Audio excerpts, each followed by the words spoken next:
statistical, so unpredictable, here on the SNL Network.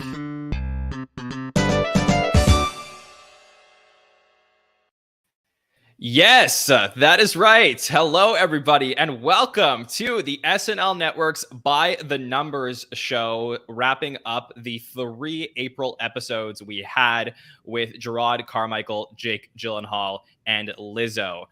Normally, we do this immediately after those shows, but for those who listen to all of our podcasts, I was away for a week. I got in my my first vacation in a long time, so I'm back. I'm excited to be talking about SNL. It's been too long. I've been chopping at the bit, so I'm excited to wrap up my thoughts on the previous month's SNL, at least in terms of data, and then look forward to what we're going to see in May. We still don't know who the hosts are for all 3 episodes, so that information should come out very, very soon. But of course, we are with our regulars here on the By the Numbers show, and later in this show, we have a very special interview with somebody that we wanted to talk to for a long time. So it's going to be a lot of fun. Strap yourselves in. It's a huge night. It's also the Met Gala. So Nicole Rovine is here. Welcome to the show. Tell us what you're wearing.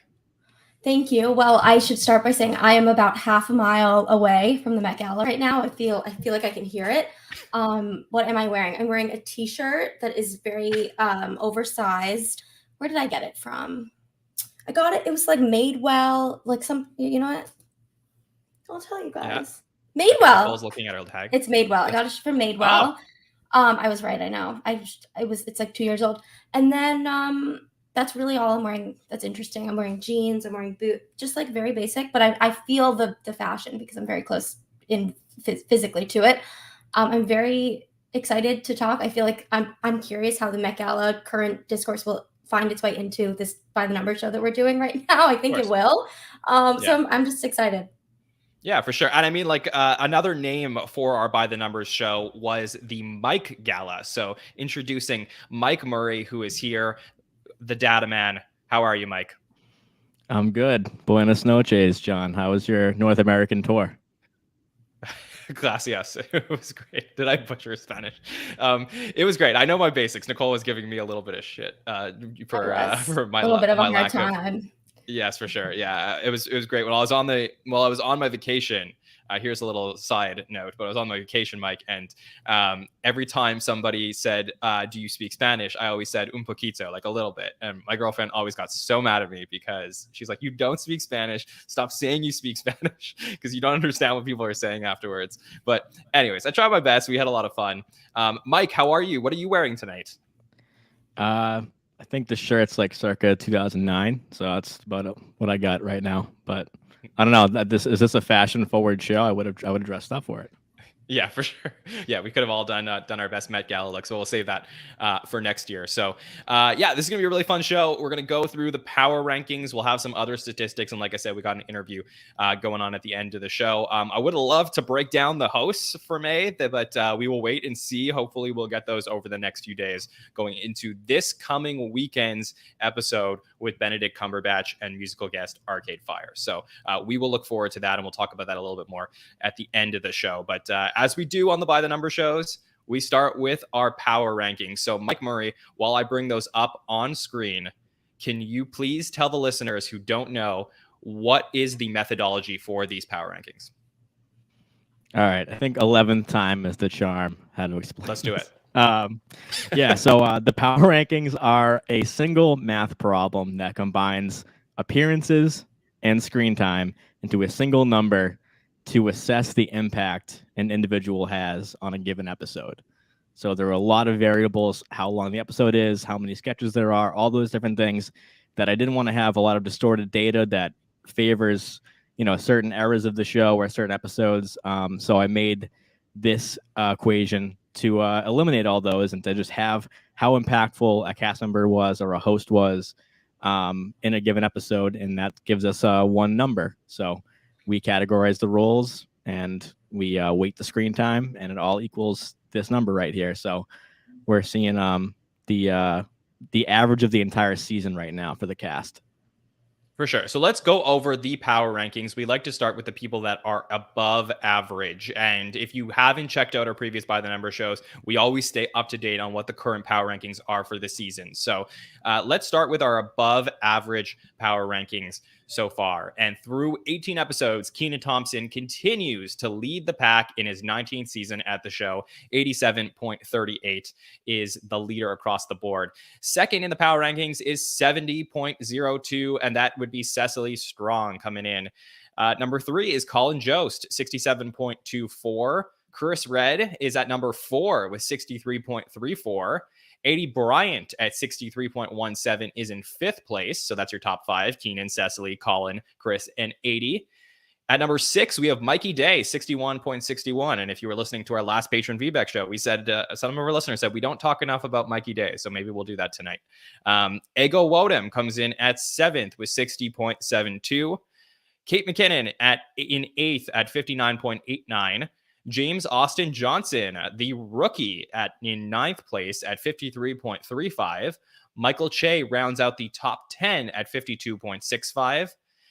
Then Alex Moffat at 51.45 and Heidi Gardner at 51.23. And those are all of the average rankings, cast members in terms of the power rankings. Okay, Nicole, over to you. Anything stand out to you from anyone who's above average so far through 18 episodes this season? Yeah, Kenan is really, really like increasing his lead here. I mean, it's kind of remarkable. He's like it's Kenan, and then there's a big dip, and then a lot of people who are kind of like in a kind of an equal like slant. It's like a gradual, little mountain or ramp, and then it's like a huge. It's very like, wow, this is a new development since we last looked at this. I mean, I think it's good. I think that there's like, it seems like there is I feel like it's actually more evened out than the last time we looked at this, that like there isn't as much of a discrepancy between each person, at least in this top half. I think that when we look at the bottom half, it'll be different, but it looks a little, with the exception of Kenan, it looks very much like there's this gradual slant where everyone kind of feels like they're getting a decent amount. And we've seen that when we've tracked screen time the last few weeks and posted some graphics that you might've seen on social media. We've had a lot of weeks recently where it's like season records for cast screen time, a lot of individual appearances per cast member lately. So it makes sense that since we last visited this, that these numbers have evened out more, because a lot of people have been getting a decent amount of time, more so recently than in the first half of the season. Yeah, for sure. I think, Mike, I mean, this is pretty outstanding stuff from Kenan Thompson. Obviously, it's to be expected. I think that we've joked a lot on the podcast over the weeks about how, Kenan at this point is like beyond criticism sometimes, just because he's just so a part of the show. But I mean, is this Kenan Thompson's best season, Mike? Statistically, just looking at it, how much he is ahead here at number 1 in the rankings. Yeah, absolutely. That was when I did the prep for the show, I was like, I think that we have enough to go on that it probably is his best season statistically, whether it feels like it or not. And he has 105 minutes of screen time so far this year, which is already more than the previous 2 seasons. And, season 45 shortened to 18.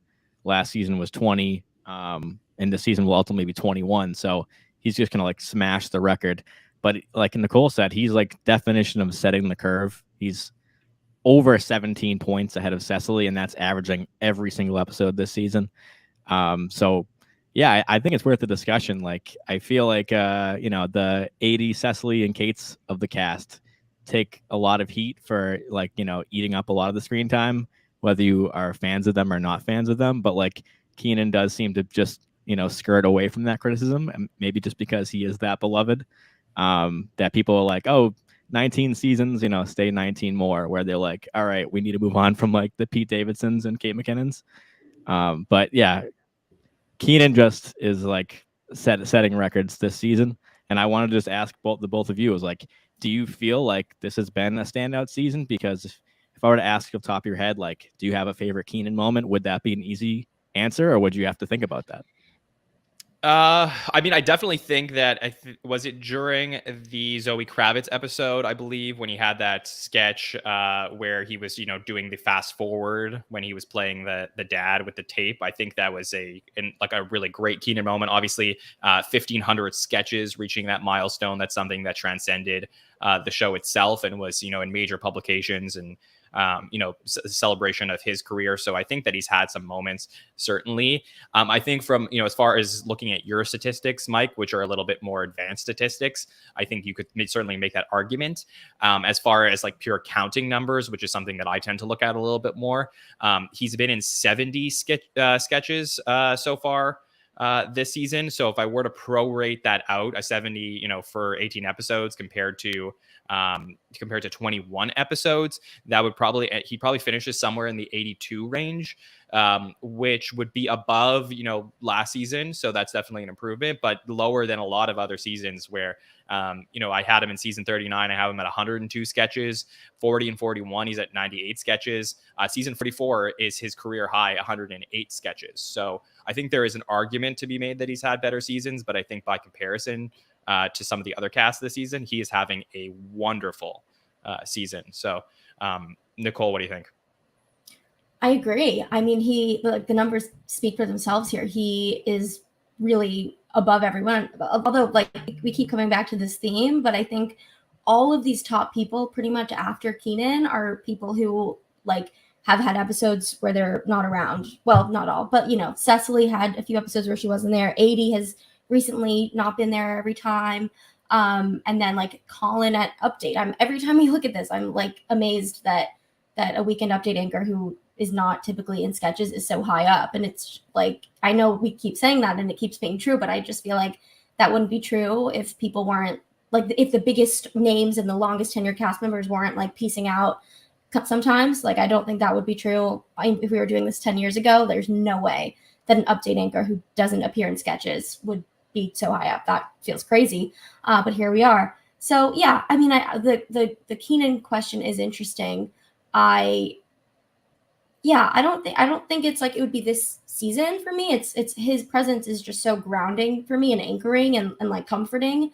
And I feel when I think of the standout moments this season, he doesn't as much come to mind. It's also when we do MVP polls every week on our Instagram and Twitter, and then we talk about them on the roundtable shows. Keenan, for someone who's so beloved and at the top of this list, who we all love so much, he is not often on that MVP list. And I think it is a testament to how he is more of someone who makes everyone else look amazing. And he doesn't for his magic kind of is that he keeps the show afloat and keeps the show kind of intact.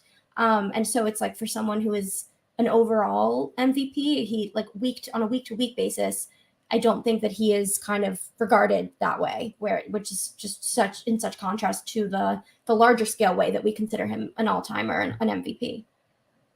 Yeah, and it is really fascinating to also talk about Keenan compare. I mean, there really is no comparison as far as somebody who's been on the show as long as Keenan has. I think if you go back to somebody like Daryl Hammond, I think that, he was on for a very long time and near the end was simply doing some of his impressions. He's a different type of cast member, so it's hard to compare. I think, Tim Meadows had an interesting run on the show for that long time. Obviously, Fred Armisen was on for a very long time, Seth Meyers. So I think, when you look at cases of cast members that were on for a very long time, it's interesting to examine. I think Keenan stands alone as far as his career and the fact that he's still crushing it in his 19th season. But I also, I have to give shout outs to, some other people at the top of this list before we go to the people who are under average and just, Chris Redd continuing to climb. For reference, last episode that we did for the By the Numbers show before the last three SNLs, Chris was in 5th. So he's now moved up to 4th place. So Chris continuing to climb, continuing to put up great work every single week. James Austin Johnson, obviously still remaining in the top 10. For me, that's just really hard to believe from a rookie. We haven't really seen a rookie having such an impact on the television screen that, JAJ has had this season compared to others. So just to continue to reiterate that. Mike, any other surprises to you here in this top 12 that you weren't expecting to see this round? Just to wrap up the Keenan loop, he's one thing we have to mention, and I think you talked about it on a roundtable, is, who do you want to see host a game show? Is Keenan hosts a lot of game shows. So for better or worse, that he's on the screen like so heavily during those sketches. I'm looking at his top appearances this season, screen time wise, and it's like, what up with that? Home Repair Show, Karaoke All Stars, the Celeb School Game Show, the Strange Kid Tales, and the Trivia Game Show, Republican or Not, Why'd You Like It? So like all these things, I skipped the ones that weren't, hosting, like Casino Proposal and like update pieces, old home movies, which you mentioned, John.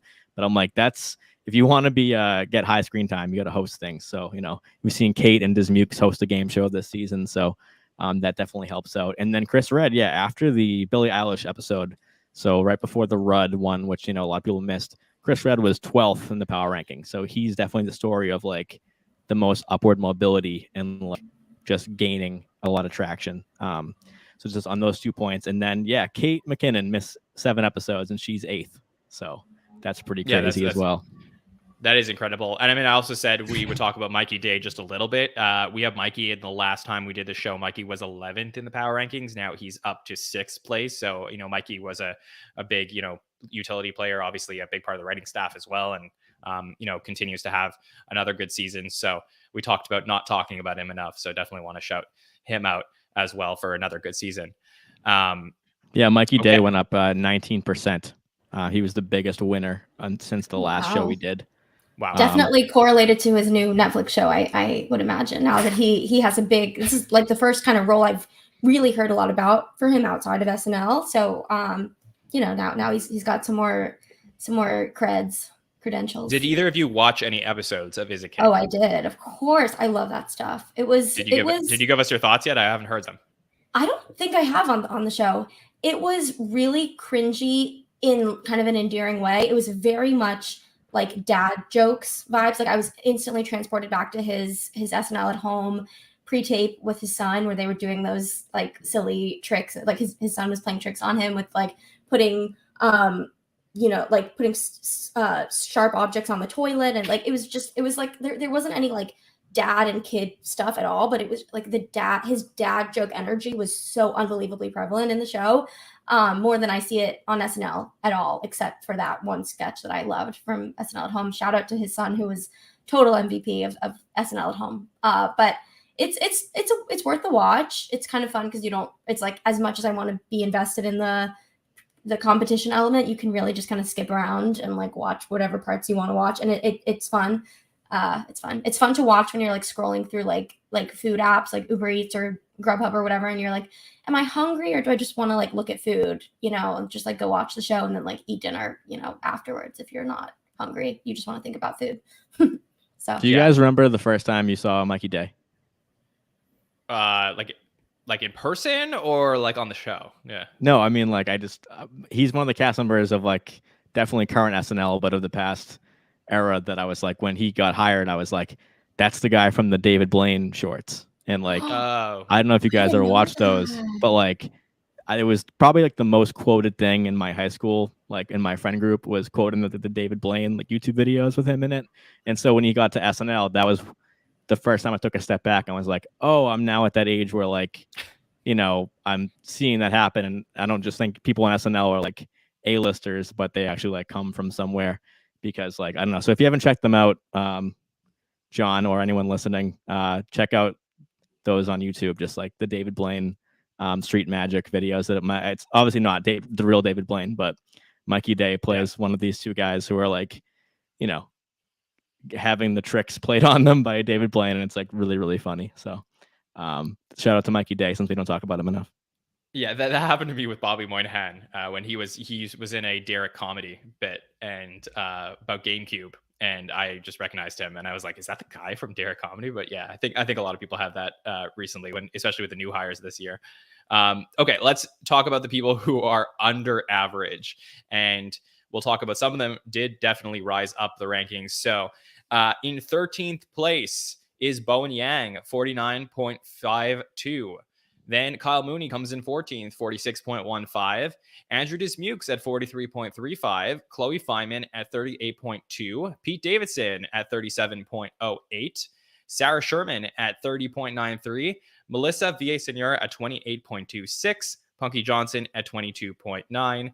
and Aristotle Atari at 13.95. So for anyone wondering what the average was, it was 50.11. So basically anybody under 50 would be under average, anybody over 50 over average. So, obviously some of the cast members under average, but we'll talk about some risers. We have Bowen Yang, who's up 15% from the previous time we looked here. He was at a 43.08 last time. He's up to a 49.52. Sarah Sherman went up 9%. So even though she is still in 18th place, she rose from a 28.3 to 30.93. And yeah, that would be it for the people who are under average that rose this particular round. So, Nicole, anyone you want to talk about here for the people who are under average? Yeah. I mean, I would say that the first, where are we defining under average, that split? The ones with the white writing. Right. So starting right like under Bowen down. I got it. Okay.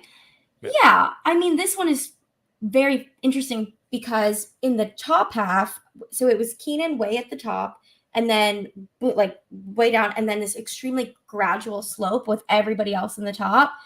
And for this one, it's like also pretty much a consistent slope of like one than the other, but it's like a steeper slope. So that's like, this is very different from every other time we've looked at this. It's like people are evening out more, or just things are getting into place in this more like even keeled kind of way.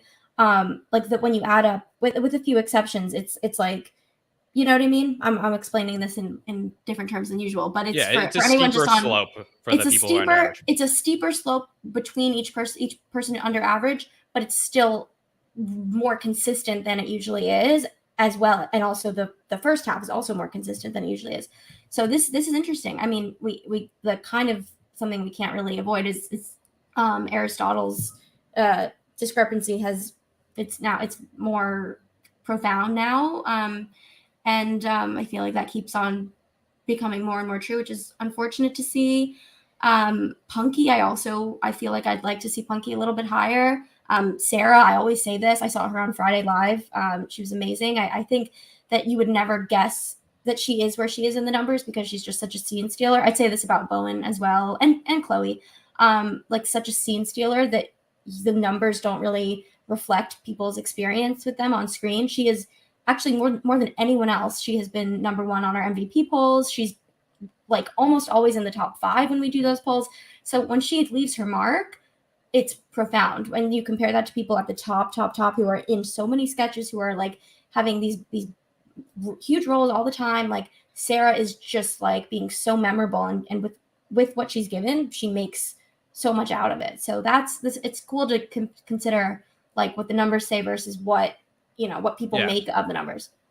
I think this is a case where actually the numbers are lying a little bit about telling the full story. And I don't usually have that within, when we talk about your rankings, Mike, but I think in this particular case, there have been some standout moments for the people who are under average this season that I think have been more impactful than just the fact that they are under average cast members in terms of screen time and impactful appearances. I think that it's just when you go back and you talk about some MVPs from the season, I think you have to look at people like Andrew Dismukes for sure, who has been a big star this season. I think Sarah Sherman coming on in the second half of the season has been, a huge storyline. So, there is a little bit of, it's a little misleading to look at the people at the bottom half and say these people are not having good seasons, because I do think that, some of them are. Mike, do you want to respond to that?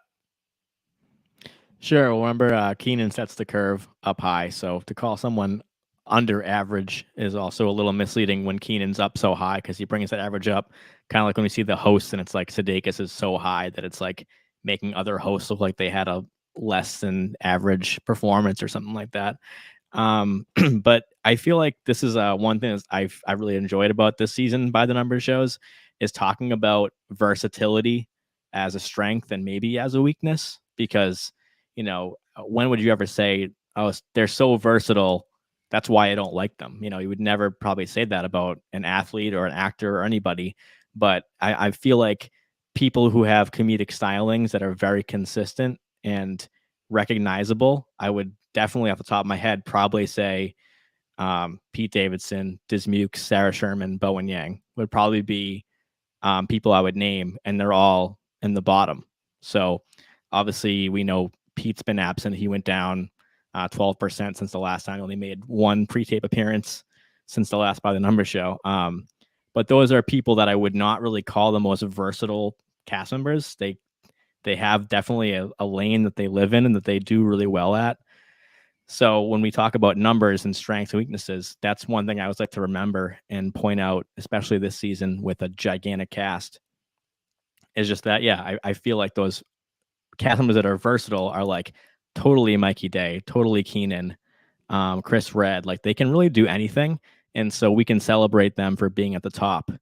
But people that are at the, quote unquote bottom are either really polar in the opposite way, because you could say that about, you could say that about Melissa or Kyle as well, that they're occupy a specific lane and they're not the top because they don't get cast on a lot of things or they don't write enough, or we can talk about that too. But I would say that for sure about Sarah, Dismukes, Bowen, because like they're definitely like scene stealers of this season.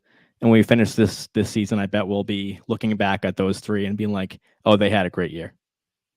Yeah, for sure. As far as people who dropped from the last time to this time, obviously Pete Davidson down 12%. He was at a 41.93. He's now at a 37.08. Aristotle is down 7%. He was at a 15.02. He's now at a 13.95. And then also somebody who was near the top, 80, also fell for this one. So, those are the power rankings as of 18 episodes. Mike has also prepared power rankings just from the last 3 episodes, so we can take a look at that. So, Mike, anything you want to set up here as I bring those up on screen? Yeah, I just thought it was a good opportunity to look at a specific slice. We look big picture a lot in this show. We compare seasons to seasons and cold opens from last year to this year, all sorts of, crazy data. So I was like, let's just look at these 3 episodes. And then to quick look at them. And I love for you guys to just look at this and be like, again, kind of like the Keenan question, being like, oh yeah, this person had a great run right here. Because again, we're going to see, I'll just point out, because I see it on the screen now, like Sarah went up a lot. She's at 15th, and like, I know she had like the Chucky sketch and like the Gyllenhaal episode and things like that. So, this is just, and you're going to see more steep drop-offs because it's a smaller sample size. But yeah, just take a look at the people at the top or at the bottom and just kind of give a quick, if you have a good memory from this 3-episode run. Yeah, so let me read those out for the listener. So these are the average power rankings for the last 3 episodes of the show. So Cecily Strong leads the pack, dominating these 3 episodes at a 114.85. Mikey Day, as we talked about, number 2, 110.98. So a great run for Mikey. Chris and Keenan come in there at 88 in 3 and 4. Bowen Yang had a great run at 81.71. So as we spoke about, he's under average for the season, but he had a great run this time. Ego Wodem in 6th place, 74.42. Kate McKinnon in 7th at 71.5. Colin Jost at 65.11. Heidi Gardner at 62.56. Then we'll head to the under average for these episodes. Kyle Mooney just under average at 56.67. JJ at 51.58 in 11th. 80 Bryant at 48.64 in 12th. Che at 47.89 in 13th. Alex Moffat at 45.65 in 14th. Sarah Sherman at 44.02 in 15th place. Andrew Dismukes in 16th, 40.86. Chloe Feynman in 17th, 35.78. And then at the bottom of our rankings, we have Melissa Villasenor, 34.7 and 19th, Punky, 20.23. Pete at 12.88. And Aristotle at 8.64. That is just for these past 3 episodes. All right, Nicole, anything you want to point out from just these 3 episodes? Yeah, so just to clarify, in these last 3 episodes, Pete has appeared in 1 pre-tape, right? And that's it? Right. Yes. Yeah. Okay, so so these 3 episodes, he has not once been on the premises Saturday night. 1 episode, he had a pre-tape filmed in advance, and then he wasn't there, but that was his contribution. So it is really upsetting to see someone who has not even been in the building 3 Saturday nights in a row have like a little leg up of a cast member who's been in the building. It's kind of like it's painful. It's not great. And yeah, I mean, this list, it's a lot more visually for any audio listeners. It's a little more like up and down, especially in the front end. It's not as much of like a clear glide. But yeah, if you like swipe it over, Cecily and Mikey are at the top, which I think makes sense. Like they're both very much like reliable, trusty people who just make a lot of appearances, and I think maybe they're not as sort of like scene stealing type of appearances, especially in the last few weeks they both had just a lot of presence. So that makes sense. Yeah, those are my thoughts here. Those are the main things. Yeah. So, Mike, I know that you said that there was a clear top 7 as far as people who were averaging at least 5 minutes in this last stretch. What do you want to talk about with regards to the people who did really well over the last 3 episodes? Yeah, a lot of people ask me about like what's good screen time or like what's a good average power ranking score, and the more data, the more clear picture I get. And having 5 minutes of screen time in a night on SNL is like a really good night. If you just ask someone and they didn't follow our data and really get into this kind of stuff, they would probably be like, oh, they're like on there 15-20 minutes a night, but like that just like never happens. So 5 minutes is really, it's a good night. You probably had, an update spot, or you were the lead in the sketch, or you were in the cold open for a while, something substantial, and then a lot of other roles too, which Cecily gets a lot, Mikey gets a lot, Keenan gets a lot. So I looked at who's been having like 5 minutes a night or more in this stretch, and it didn't include the update anchors, and it was Mikey's been averaging 8.5 minutes, Cecily a little over 8 minutes, Keenan 5 3/4, Chris Red 5.5 minutes, Bo 5.5 minutes, Heidi 5 minutes, and Nego 5 minutes. I was like, my personal opinion, that's a really strong 7. I really like all 7 people I just listed. And I was like, imagining a show. We talk a lot about the original cast, season 1 of that 7, and now it's triple the size at 21. So I just wanted to, throw it out there. Like, how would this panel feel if you had a SNL cast made up of Ego, Heidi, Bowen, Chris, Keenan, Cecily, and Mikey? It's a great cast. I think that's like, I think it's a perfect cast, honestly, when you talk about Mikey, Keenan, Chris, Bowen, then Cecily, Heidi, Ego. I think it's really fun. It's diverse. It's like what you want. So I think that's exciting to see. And honestly, I think that's part of why I really did enjoy. I mean, we haven't really talked in this episode, half an hour in, about our enjoyment of these last 3 episodes. I think that a lot of people, it turns out through our discussions that, some of these episodes were more polarizing than other episodes this season. I think the Carmichael episode was a little bit more love-hate. I think the Lizzo episode turned out to be a little bit more love-hate, even though I had a lot of fun with it. But I think overall, I mean, SNL's been in a pretty good place, probably since John Mulaney came in. And so, for me, I think part of the reason I'm having fun is because we're having big nights for all these different cast members. And, for everyone's number one favorite complaint is, too many cast members and not enough screen time for people. I think that things have been pretty spread out over the last few weeks, and I think that's what made it more enjoyable for me. So, especially when it came to the Lizzo episode, I think that was something that was very unique and very fun. I'm just, looking at the list here that I had from my notes from that week. I mean, really nobody got shut out that night. So, I think that's what led to from a lot of enjoyment for me from this particular run. So, Nicole, what do you think about this cast potentially that Mike is talking about from the top 7 averages 5 minutes or more from this stretch of episodes? Mikey, Cecily, Keenan, Chris, Bowen, Heidi, and Ego. It would be a really good cast. Definitely covers a lot of bases, a lot of different types of people. When you're writing a sketch or you're thinking of an idea, like you could cast any idea you could have. Like there's somebody here who could kind of be who you're envisioning. Any type of comedic sensibility, really, I feel like is covered here.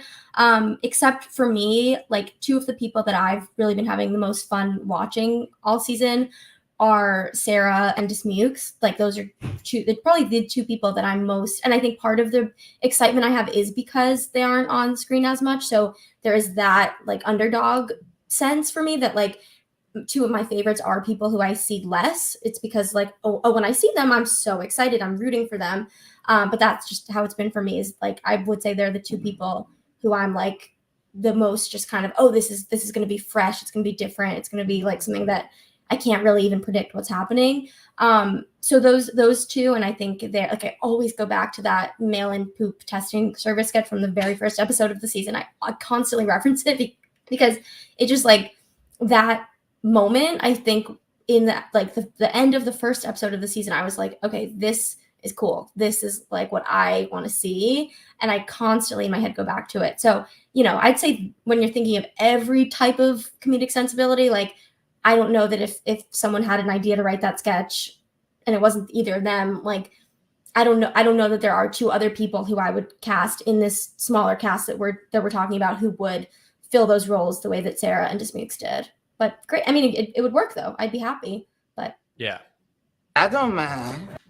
yeah, it's a great one. that was everyone. If that was Chris Redd in the mill and poop. Yeah, it sounded that wasn't very. It could have been you. Could have been you. It wasn't me. I know. But I know.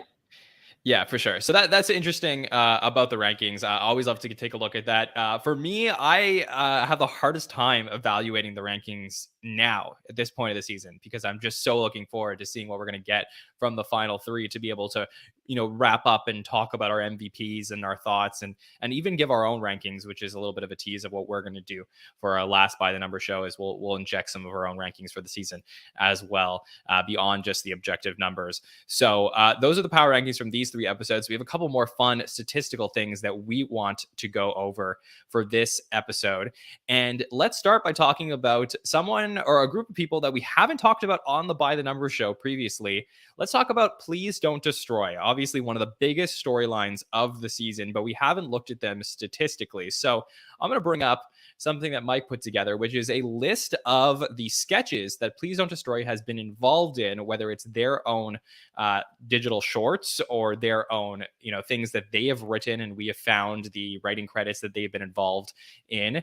And Mike, there's some interesting things that you wanted to talk about statistically from Please Don't Destroy this season. Yeah, I mean, first of all, it was like we have to talk about them. If we don't cover them now, then you know we might go this whole season without talking about. Arguably, you know, we talked about Sarah Sherman a ton on these shows, and JAJ a ton, and Aristotle a ton, all for different reasons. Is like PDD could be the rookie of the year that, you know, no one saw coming, because you hear about 8 new writers hired before this season. You don't think, oh, John, Ben, and Martin are going to be the rookie of the year. But, you know, I combined their 3 screen times, you know, as individuals. And even then, if you combined all 3 of them, they would come out to just shy of 24 minutes. And that's like not very high, you know. They would put them 20th place if they were a combined 3-headed, you know, cast member. That would put them at right above, Where they had, you know, Aristotle. Okay. So they would be 20th out of 21 cast members. And well, I guess they'd be 21st, and Aristotle be 22. If that was the cast. And I was looking at their individual appearances. You know, we've seen them all 3 of them together in all their own sketches. And then one that I think is fun to mention is Martin as the hands of the dog in the Simu Liu episode. He was in the Maid of Honor sketch with Zoe Kravitz. And then Ben was very, very briefly in the Subway Churro and the most recent TikTok pre-tape with Lizzo. And then John Higgins was supposed to be in an update piece that was cut. So they're definitely getting opportunities outside just their own writer's room sketch. So I think that's, you know, important to note, because, you know, the cast and the writers are obviously welcoming them to walk on stage as well, even if it's literally just walking across the stage. But they've had 22 contributions to this season. So if you look back at season 47, I think it's for sure a lock they'll be back writing next year. So we're going to say, oh, that was the first season that PDD was on the show. Yeah, I definitely think, like, I would probably say they are a shoo-in to be cast members next season. I would be very surprised if they weren't. I don't know. The only chance that I think that they're not is if everybody comes back. But I really think that I would say they're the odds-on favorites to be 3 new cast members next season. And you think all sure. 3? Yeah, I mean, I just don't know that one of them has stood out above the rest, and I'm gonna I'm gonna maintain what I said before. I think they were given. I'm not reporting it, but I'm telling you from my conversations, my understanding. I believe that they were offered potentially contracts to be flexed into cast members or writers, and I think that because everybody came back minus Beck, I believe they became just writers. That's why when, as a community, when we found out about Sarah and James and Aristotle prior to even SNL announcing it, we also heard that PDD was part of the cast. And I think that, the announcements were delayed so long that I just think that, people just decided to come back and there was no room for them. And they had their segments in the show. So really did it matter at that point? But I think if all three of them want to be cast members and there's room for them next year, absolutely they could be cast members. So I think the cool thing about it is like, they're like basically top prospects that are like in the, just at the minor leagues, like in the top level, about to, break it into the majors. And it's like, okay, everybody's waiting for them and they're going to come in. And I think they're going to crush it on the cast if they end up being there next year. Nicole, what do you think? I think you're right. And I think it might have even been destiny that like they had this first year that they had so that people could get this kind of underdog of rooting for them thing. Like every week there's like a will they won't they of will the PDD pre-tape that inevitably was made, will it make live or will it just be cut for time on YouTube or will it be neither? Like every week I feel like every true SNL fan is kind of having that like, that giddiness of like, oh, what's it going to be? What's going to be? So we're invested in them in this way so that like they're being primed really well to join the cast and for people to be really excited. A comparison to that is Bowen Yang talks a lot in interviews about how he thinks it was so good for him and his experience on the show to be a writer first and then join the cast in a lot of different ways. He just found that like for him, that was for the best. And I think we've seen a lot of cases like that. I'd say Jason Sudeikis is another one where he probably Andrew as well. Andrew Dismukes. Yeah. A lot of people throughout. I think it's just like you can really I think it's so that once you are, and for different people, but so that once you are a cast member, your comedic voice is already like in the room. People already have been working with you. Like you already have this kind of spot at the table and your ideas have been part of things so that like, it's more seamless. And if anything, I'm surprised it's not more common of a journey. I know we see it.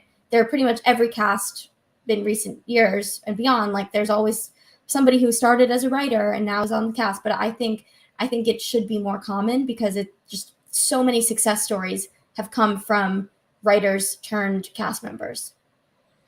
Yeah, and I think one of them has a very good chance of ending up at the update desk. I think that as opposed to, saying all three of them are going to be in sketches on a regular basis beyond their, PDD pre-tapes, I think that, I think they'll at least get the auditions if one of those spots ends up opening up. So I could definitely see them taking that role at that point. One of them, I don't know who, whether Ben or John or one of them. But yeah, it's going to be really fascinating. They're definitely one of the biggest storylines, one of the biggest questions we're going to have from 47 going into 48. So a huge, huge impact they've made on the season. And like Mike said, totally unexpected.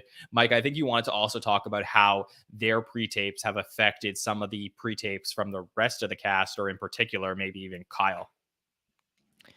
Yeah, just a little bit. I mean, we did do a really deep dive on the segments in our earlier By the Numbers, so check those out. But just because I was remembering our preseason, and we were doing over unders of like how many times Cecily would sing or Kate would say live from New York, and one of them was how many pre-tapes will Kyle be in? And then I think early on we were like, oh, the new like Beck Kyle thing is PDD. But then we were talking about like, the Beck Kyle thing, I don't think has really been a dominant force in pre-tapes in recent years. It's really been like Pete Davidson and Chris Red Raps has kind of been the new bridge between like Lonely Island to Good Neighbor to PDD has been like, I think more like music video stuff. And so I was just like, it hasn't really affected it too much, but I mean, like Kyle has been in 3.5 less minutes of pre-tape time this season. And he's had ones end up on YouTube, like the Serious Night Live and like the was it this season or last season he had like the Valentine's party and stuff. I don't know. Things like that we know as a Kyle Mooney sketch. So I think that was I last think season. that one was last season, but Yeah. he's So, had some usual Kyle cuts. And like, and we're like still, you might think, oh, is SNL trending towards more pre-tapes? Like we're basically on par with last season, with like 2.3 pre-tapes per episode. Some more than others. Yeah. Like the Ariana DeBose episode had like almost none, just like the Theoretical one, and then some have a lot. But I think the Please Don't Destroy guys, like earlier we talked about updates too in that segment discussion we had. I'm like, I feel like SNL is like they have to go female for the next update anchor, but like, could we at least, while we're talking about Please Don't Destroy, think about the first ever like triple host? I mean, I feel like I have to throw that out there. 3 people behind the desk, the possibilities. You could say, oh, they're like Franken and Davis, or they're like Lonely Island. Getting kinky with the update desk. Yeah, they exactly. You need to play a Will Forte. Pull one up while we're. Can I be your third? Yeah. Oh my goodness. And it was it was the Regina King episode, by the way, the Valentine's Day, so last year. Yeah, it was last year for sure. And I was mad because it would have been like the first time Che was in a segment other than update. So this is what I was looking for. It's a 3-way, not a me way.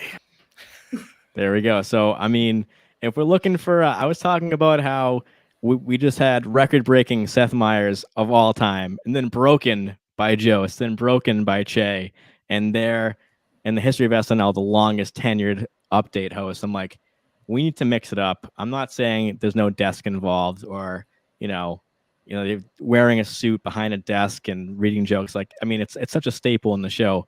But while we're on it, I have to just throw out the possibility that, we've talked about Andrew and Sarah, or Bowen and Ego, great pairs that could be fresh faces for update. But like, it is possible that we could have a triumvirate of update.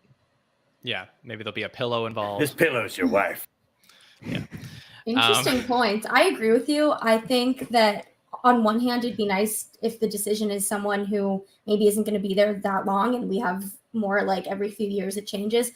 But on the flip side, I think given the trends of the last 15 plus years, like it's a huge decision. It's a bigger decision than it's ever been who's going to be at the desk, because like as far as everybody knows, including the show, like it's more of a commitment than it's ever been. When you give somebody the keys to the desk, it's almost like a life contract of like, you can be here until you don't want to be anymore. Like that's how it feels with Colin and Che. That's like kind of how it felt with Seth, and then he got the reason to leave, like his own show. So yeah, it's like the keys to the Golden Castle now more than it ever was, and it's a huge honor, more than it was when Colin and Che took it, more than it was when Seth took it.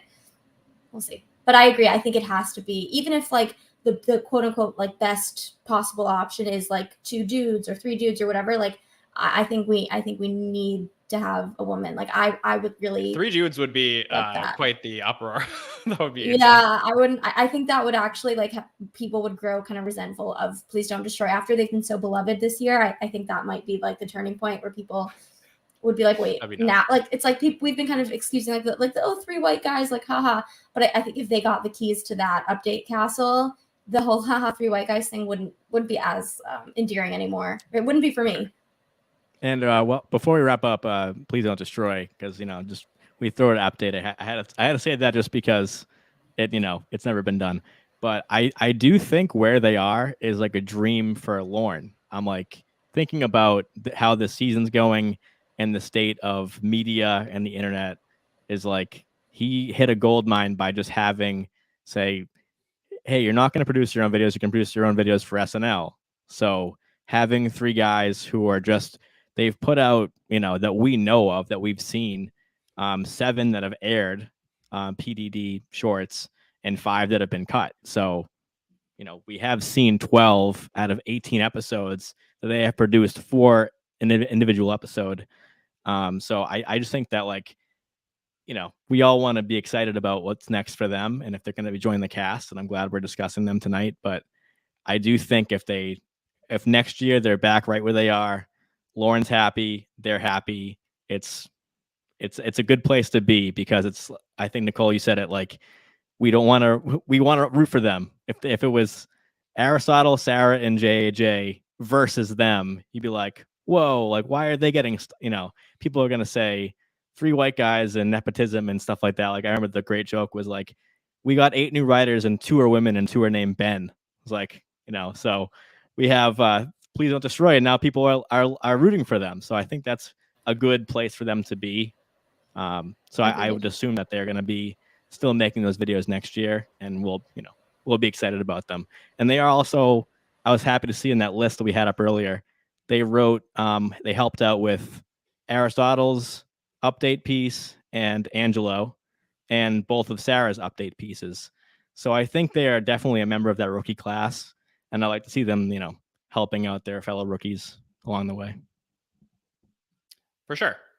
Okay, so next up, the next segment we're going to do is, we talk about rookies here a lot. We talk about, Please Don't Destroy. We talked about JJ, Sarah, and Aristotle.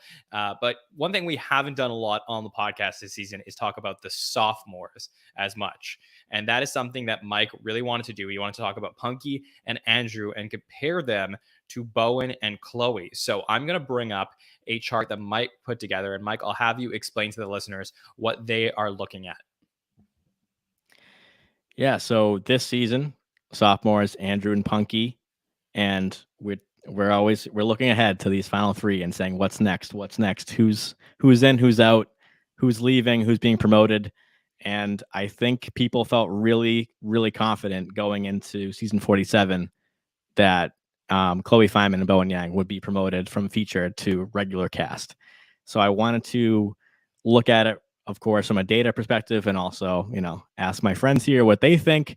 But like, is that for sure for both, for one, for neither, that we think that Andrew and Punky will be promoted? Well, there's a lot of things could happen. And I think I know, what the consensus is, but data wise, we're looking at this on the screen here. I did it's a single number, the power ranking number, appearances, screen time, primetime screen time, recurring roles, saying live from New York, all these factors that go into this one magic number. I did one column. You have Dismukes, Chloe, Bowen, and Punky's rookie year average, and then their sophomore year average, and then has it gone up or down percentage wise. And then just because we have more information on Bowen and Chloe because it's their junior year, I put those numbers up as well. Obviously, Andrew and Punky will remain to be seen. Yeah, I think what's most fascinating here, and I'll read out the numbers for any of the audio listeners just so they know. So in their rookie years, Andrew had a 29.24 and Punky had a 23.78. In their rookie years, Chloe and Bowen, respectively, Chloe had a 35.38 and Bowen had a 36.21. So let's compare them year to year. So Andrew Dismukes this year, from his rookie to sophomore, is up 48%, going from a 29.24 to a 43.35. Punky is down 3.68%, going from a 23.78 to a 22.9. Chloe and Bowen both went up from their rookie to sophomore years about 15%. In their junior years, which would be their third years, Chloe went down slightly and Bowen has continued to rise significantly. So it's just an interesting thing to look at. Nicole, what are your thoughts from everything you see on this chart? Yeah, I mean, it confirms what I think we have been talking about, and what again, the sentiment and the numbers kind of align when it comes to Punky. Like, she just doesn't get that much on the screen. I don't think we talk about that enough because we're talking a lot about Aristotle in that way, and last season we were talking about Melissa in that way. But I do think we have to have the Punky conversation more. Like, I really, really want to see more. And I was so happy at the Jake Gyllenhaal episode. Punky got an amazing showcase. It was like so much fun. Every time, like, she doesn't really do. Anytime she has an opportunity, like, I'm never like, oh, I didn't like that. Like, it is always something that makes the episode better for me. Maybe not as standout as like other rookies doing things. Like, I will say that like Dismukes has stood out to me more, but is that because just I have seen a larger amount from him? I don't know which one. I can't tell. I don't know if he's stood out more because I have more to choose from for him. But I really like Punky. I feel like she has also just a really good energy, and anytime she's around, even if it's like not, even if she's not having this extremely like memorable role in a sketch, I just feel like her vibes elevate everything and uplift everything. And I think that is an important role to play, and particularly like to have that in more of a rookie, more of a sophomore in this case. Like I think that's, for such a huge cast, like we need those people. If we're gonna commit to this huge cast, we need people who like just give those good vibes. You know, like Kieran Culkin in his episode was a good example of that. We were like, okay, his performance was not a standout host performance, but the episode was amazing. And those two things are like, you can't say an episode was amazing and the host wasn't good. So clearly, like, Kieran's vibes elevated the episode, even if his performances were less memorable. And I think Punky, I would compare Punky and Kieran in that regard, that even if their performances are less memorable, less talked about, like their vibes are memorable and uplift a lot. So I want to see more, but also like I like the what Punky gives to the show, and like I don't know that I need to, like, I wouldn't want to necessarily change what she does, just like a little more of it is what I want.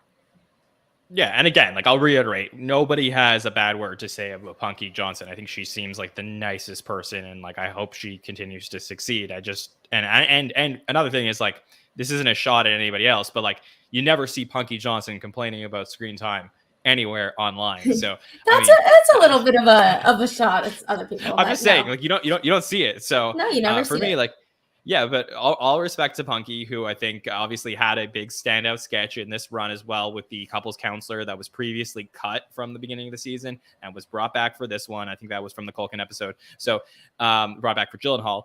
And I think just, could end up doing great work on the show. For whatever reason, it just isn't clicking. As our listeners know, I'm much more, I'm much harder on cast members in their second years versus their first years. I think rookies, it's still trying to figure out the ropes. I understand 2 years could be tough. I mean, Bill Hader, Dana Carvey, some of the greats of all time have talked about how it's taken 5 years just to figure out how to finally get through things. But I just think, as far as like, looking at the data, that's this show. Punky's data clearly states that she's not, performing to the amount of her peers through, potentially no fault of her own, but, for whatever reason, the process isn't necessarily working for her. So I think for me, Mike, it's pretty clear cut that Andrew is going to be a significant part of this cast for the next, hopefully, at least 5 to 7 years. Punky, I just can't see it. Absolutely. And I think this is like an important chart for when we see the big chart, the beginning of all our By the Numbers shows, and saying like, why isn't Dismukes up there? It's like Dismukes is having a great time on SNL right now. This is a huge increase from freshman to sophomore, if we want to go by the high school language, like going, basically doubling a score, going up over 48%. So that's better than, numbers wise, he did three-ish points more than a Chloe or a Bowen. But as far as going from kind of invisible to very visible, he did his job. And like we mentioned earlier, he had a year in the writing staff before, so he might have a third year kind of edge, like Bowen did as well. But I just have to say, like, let's just look at the sophomore years alone. Andrew 43, Chloe about 41, Bowen about 42. I mean, 41, 42, 43, those are all basically the same ballpark. And Punky's at 22.9, so let's call her 23. I was like, if next year we're talking about that Punky Johnson's no longer in the cast, you could say we will miss her, or she should have got more opportunity, and you could be absolutely right. But Lauren Holt's career score on SNL was 22.72.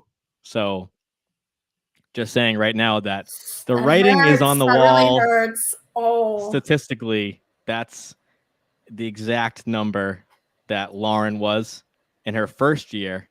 So I'd have to imagine, I like to do a lot of percentages and a lot of weighting, that at 22 at sophomore year is worse than a 22 rookie year. Yeah, okay. Yeah. So just to reiterate, anyone listening, so that is what 0.18 points lower than Punky is at right now, right? Yeah. Right. And do that mentally. Right. So Lauren's first season and Punky's second season are eerily similar. And I'd say, as you're saying, the weighting is that number in a second year is lower than that number in a first year. So if you add this weighting in process, like the Punky second year number is lower than the Lauren first year number. If you add in that factor of like we can add in like a year factor, it's like factorial or whatever we would call it. So like add in even another layer to this, that'd be kind of fun. And we're all about context on this program. So, context would say rookie year for Punky. She came in with 2 other rookies. She was competing with Andrew and Lauren, where, same way that Sarah, Aristotle, and JJ are. So a little bit, as far as the amount of room for Bowen and Chloe was, they competed with one other rookie. And election year for Punky and Lauren and Andrew, all that. So there is definitely some context there, but I feel like next year, if we want to revisit this, it's going to be like very consistent. Obviously, JJ is going to be way above, so he can either stay the same or probably go down because his rookie performance is so high. But yeah, that's a bad number. So if you're Aristotle, I'd rather be Aristotle at his number than Punky at hers. Yeah, that's fair. I mean, that'll be fascinating to definitely take a look at. Okay, so that will do it as far as the statistics are concerned for this episode of the By the Numbers show. We're going to do something a little bit different and special. And by the way, I just want to do, before we do that, I do want to plug our postseason By the Numbers show, which will take place a couple weeks after the season has done. Because in that particular show, obviously, we're going to be wrapping up the final power rankings. So we'll be able to talk about the season as a whole. We'll do our power rankings for all the hosts as well from the season. So we'll save that for the finale. And like I said, we're also going to be doing our own personal rankings of the cast members for the season, which I think will continue to be more and more a part of this show as we move forward. So that'll be a lot of fun to look at sometime in the beginning of June. But for this episode, we have a very fun interview coming up, which we're going to play for you guys. This was something that was previously recorded. And I think that if you love data and you love SNL data, I think you're really going to enjoy this interview, which is something we've been trying to set up for a while. So Nicole, why don't you tell the listeners about who we are speaking to today? Yes. So this is an interview I was so excited about. It's someone I've been in touch with for a long time, and we just were waiting for the right time and place to do it. And we finally got to do it recently.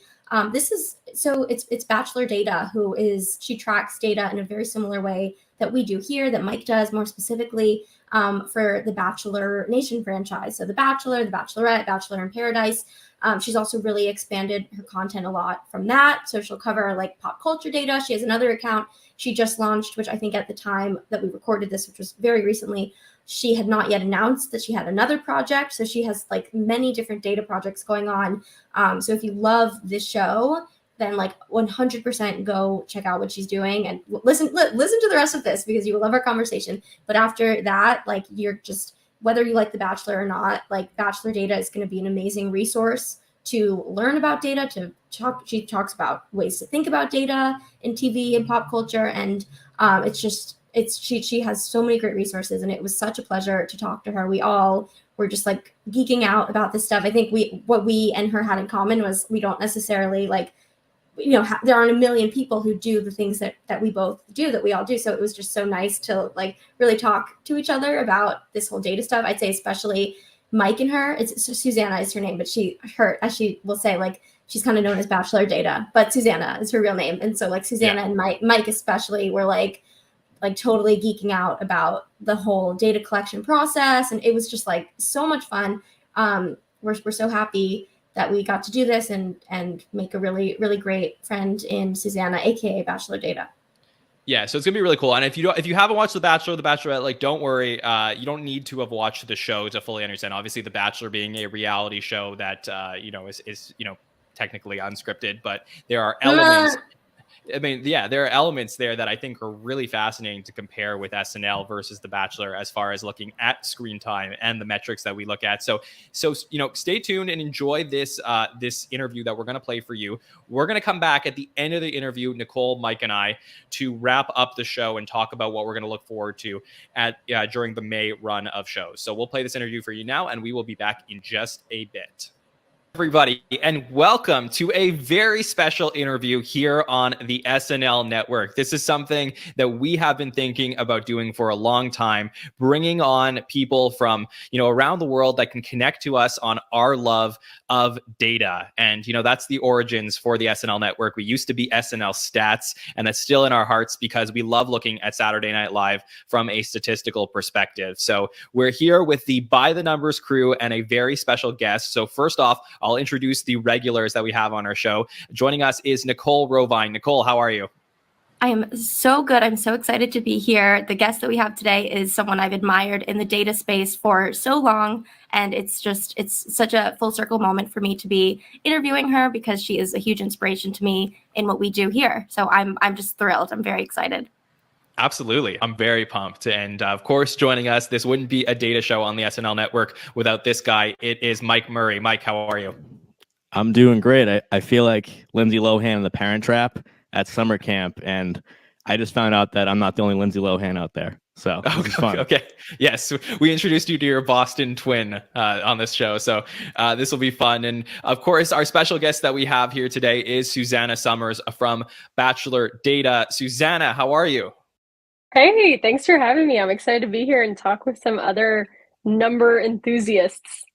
Yes, 100%. This is going to be so much fun. I know that right now you're between Bachelor seasons, right? So how is this like off time for you? Oh my gosh, it is. It's very welcomed. If you don't watch Bachelor, it has been on straight for the last 9 months, and that's not normal. Normally the show's on in January through March, and then we get a little bit of a break for Bachelorette, and then it goes straight into Bachelor in Paradise. And then we get all of fall off all the way until Christmas. And this last year, we went from April 2020 all the way until like the beginning of March. And it's been a lot, but luckily I just left my job. So getting a little bit more time back in my life to be able to work on some other projects is really exciting.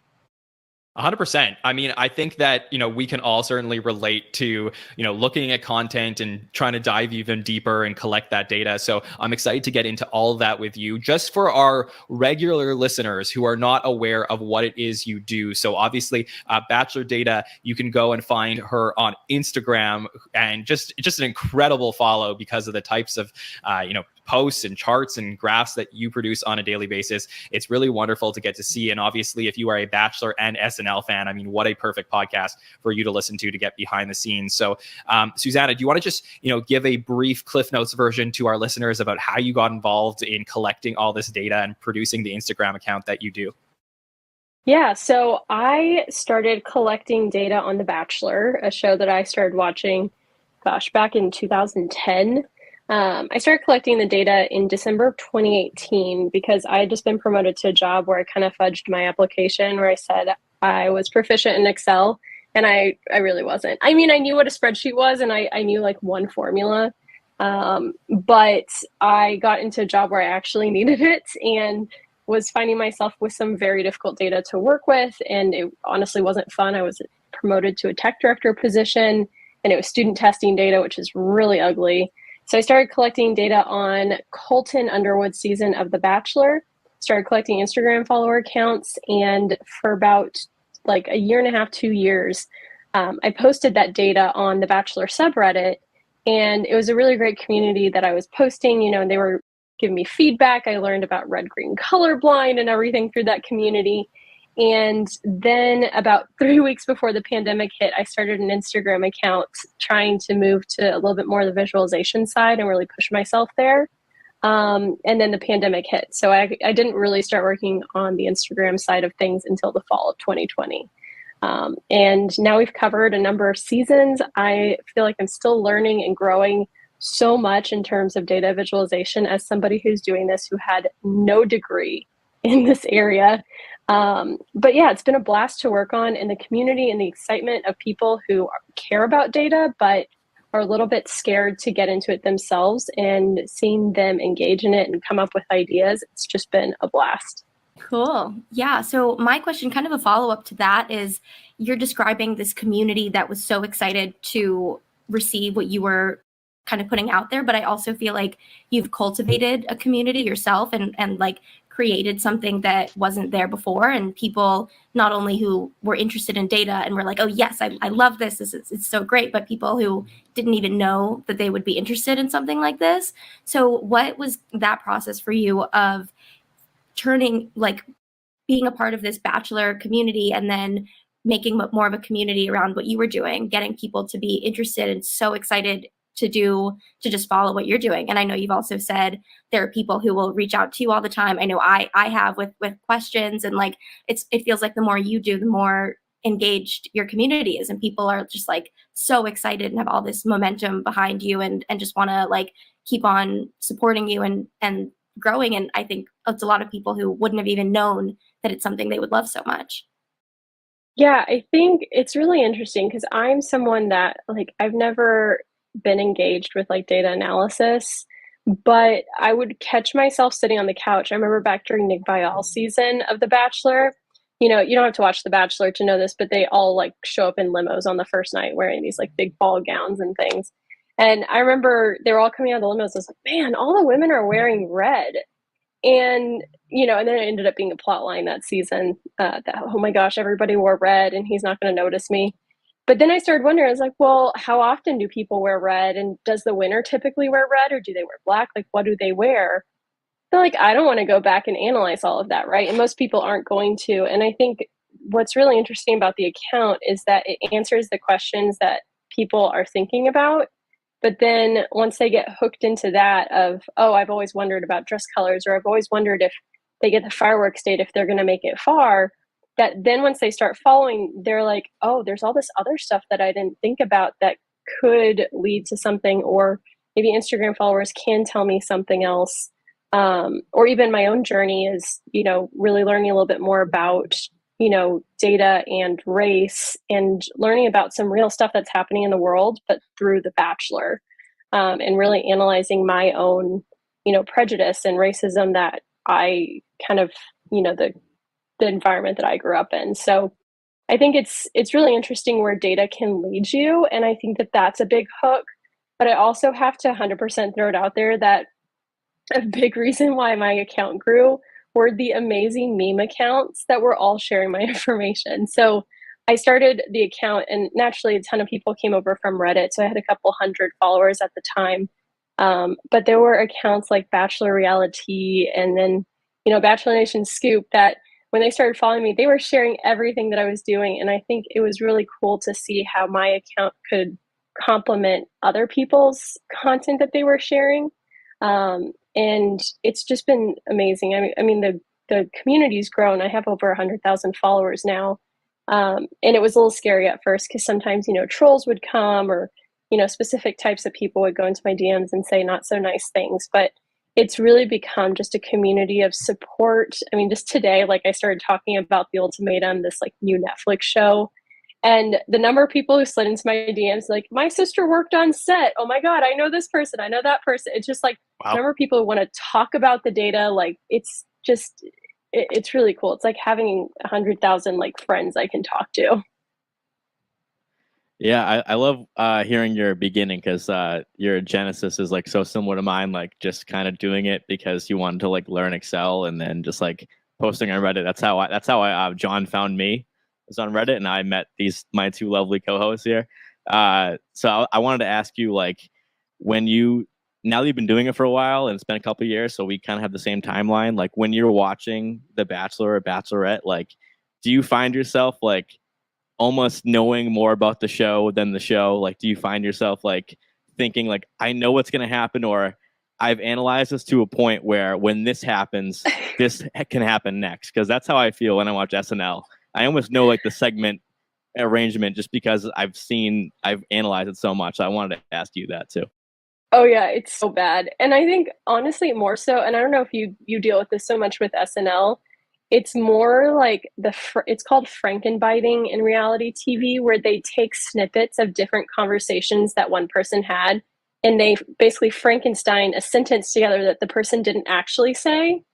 And it is so painfully obvious when we go back to collect the screen time, because like I have my Bose headphones on, and with those, like, you can really hear the change in the background ambiance, and it's like, man, they really cut a lot of things that these people didn't say. And I think that really impacts it, because it's, you know, we get the villains, but also I feel like recently all the leads are really being edited to become hated by the viewers. And I try to have a little bit of grace for them, because I'm like, man, half the stuff that they said was like chopped together. They were manipulated behind the scenes. It's like, I try to, like, I feel like I would have become bitter having analyzed it and like more, I guess, hard on the people. But I think it's the opposite's happening, is that I'm becoming more sympathetic towards them. That's so fascinating. I think that we could certainly relate when it comes to the analysis and seeing, you know, whose screen time is the lowest in a given week, that, you know, we want to put out the information, but also you certainly feel bad for the people at the bottom of the list. So definitely relatable. And then my question for you, Suzana, is, you know, when we started collecting data, obviously it's a little bit different in terms of Saturday Night Live, because that show started in 1975. So to go back and watch, you know, 1,000 episodes of the show, which is something that, you know, Mike and I have done, and, you know, went back and collected this data. It's a process to do all that stuff. And, you know, people often ask us questions when we post something. They say, okay, but what about this that happened in the 80s or the 70s? So do you have a similar experience when you're posting data of today? Do you ever think to yourself like, oh, I need to go back and collect data all the way back to, you know, Trista and Ryan? Well, first off, I feel really bad for you guys. I cannot imagine analyzing a show that has been around for that long, because my problem is I started watching this show in 2010, and I've been able to go back to watch, I think, like a few seasons before now. But I'm a former technology director for a school district. I take like the legality of things online, like, you know, making sure that I'm not using pirated software, you know, that type of stuff.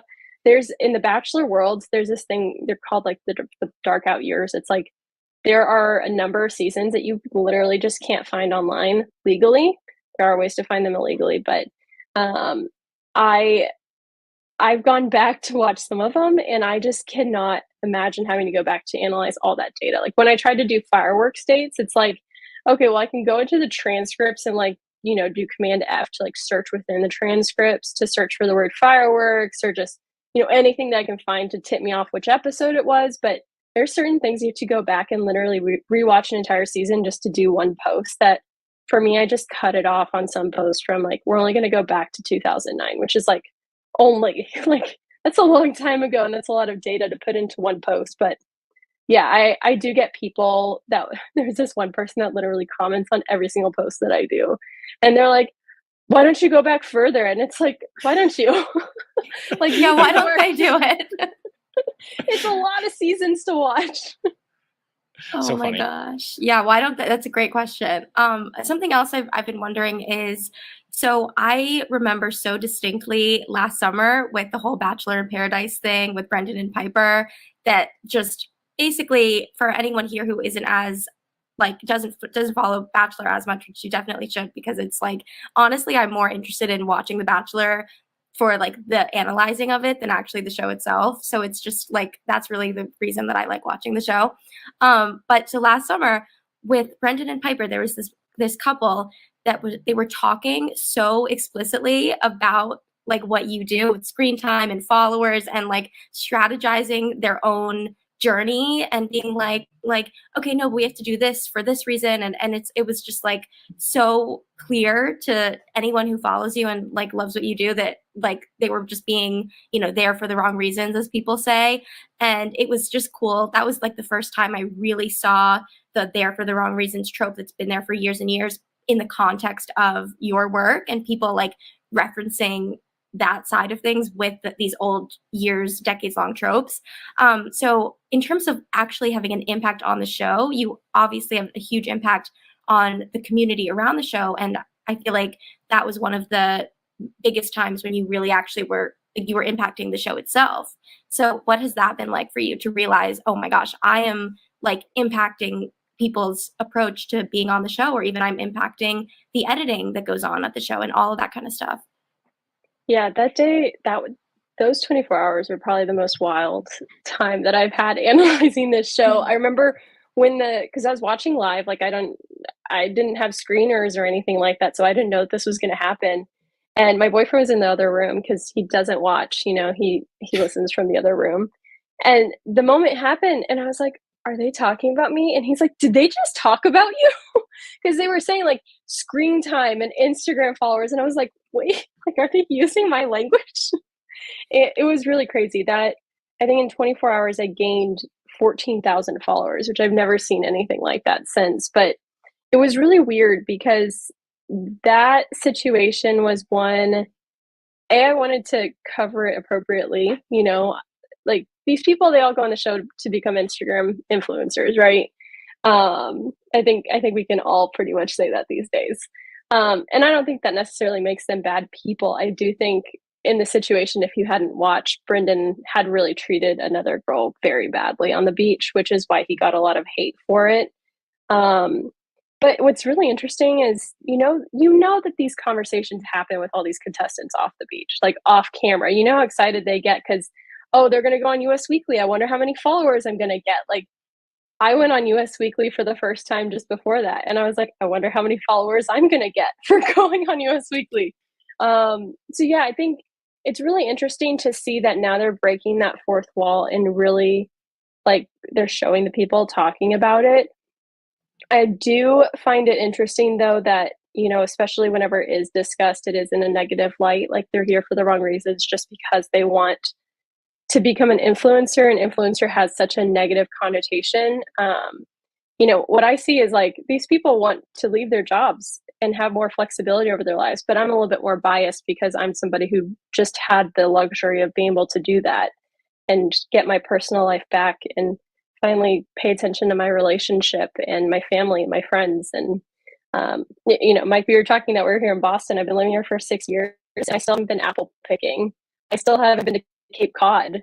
So it's like, Don't I want feel the same bad. thing for these people. I went apple picking for the first time in 2019 and I got engaged. So But you live here. You've been here your whole life. I know I've been here my whole life, and my wife, who was my girlfriend at the time, would give me a hard time and say, "How have you never been apple picking?" I'm like, "I don't know. I just never got around to it." She's like, "Well, we have to go someday." And then so we went one day, and then I proposed to her. Mike, did you get engaged at an orchard? Yeah, I did. I didn't know this. Okay, this is crazy. All right. Wow. Yeah, in Massachusetts, yeah. All right. That's a nice story. New England engagement. I know. Didn't know I was going to share that I tonight. wonder what the stats are on how many people for every apple picking engagement, how many of those people is it their first time apple picking? I'd love to know. You might be just you. Yeah, I guess. Anomaly. I find this stuff so fascinating, honestly, to tell you the truth, because I often imagine Lorne Michaels is, looking at the data of SNL and says, oh, this person cares too much about screen time. They're at SNL for the wrong reasons, so we're not going to push them forward. I mean, you never know. But honestly, to be fair, though, I think that it can be used positively. And I do get excited when I think it was actually the Bachelor People of Color Reddit that first found it, that the official Bachelor Nation account, which is apparently run by production, like producers, that they followed my account. And I was like, okay, this is pretty cool because we do talk about things, other than the silly things of like, oh, who goes furthest if they get a fireworks date or something like that. We do talk about harder conversations. We talk about how people of color are underrepresented with screen time. And when they do get the screen time, they're not getting as much Instagram growth. And what does their screen time look like? Are they just being, cast as villains, or are they actually being shown love stories, or are they just a narrator? So is production not showing them falling in love with the lead and just using them for sound bites to discuss where they're going on the date? So it is exciting to think that, okay, people that actually matter around this show are looking at the data, which also is a lot of pressure, right? Because we've tried to like keep our bias in check the whole time, we've tried to stay objective towards the data. But it is exciting to think that, maybe they are bringing this data to important meetings to discuss change within the franchise. And I mean, and also on a lighter tone, I'm really excited that we have 2 bachelorettes this next season because it's going to mess up all my trends. Yeah. And I think it's so welcomed after 20 years of this franchise. Yeah, it's going to be, I hope they don't, I don't think they will pit them against each other like how Caitlin's season went. But no, I love everything that you're doing with just things that are like deeper, more important conversations in addition to like the fun stuff. And we also have been, particularly with SNL, has had a history of being very male dominated. Obviously The Bachelor is in terms of gender disparity, it's like a literal flip-flop. So it's a different type of analysis for that. But with SNL and gender, it's been, we did our last show, we analyzed when men are hosting, how do the women cast members fare? And then when women are hosting, how do the men cast members fare? And so it's been, I think that's been one of our newer frontiers, is now that we've been kind of doing this for a while, doing our By the Numbers shows, we've been really thinking about more ways to take this stuff that we're doing and make positive change with it in terms of racial equality, gender, and a lot of other stuff that I think that the kind of stuff that we're all doing, it can really help and it can make a big difference. And like these shows, they have a lot of funds and they have time and resources, but like these things might not, like these things fall to the wayside for them if they're trying to make positive change.